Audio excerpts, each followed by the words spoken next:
أعوذ بالله من الشيطان الرجيم.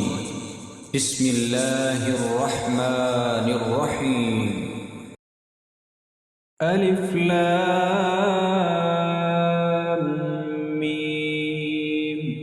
ذلك الكتاب لا ريب فيه هدى للمتقين الذين يؤمنون بالغيب ويقيمون الصلاة ومما رزقناهم ينفقون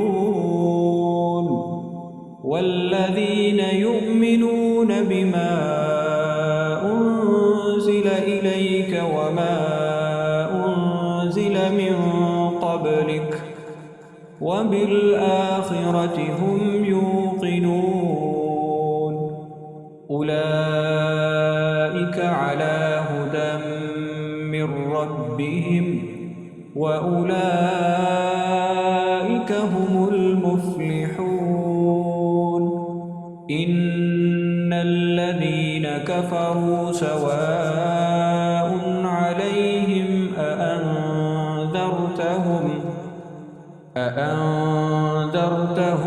أم لم تنذرهم لا يؤمنون ختم الله على قلوبهم وعلى سمعهم وعلى أبصارهم غشاوة ولهم عذاب عظيم.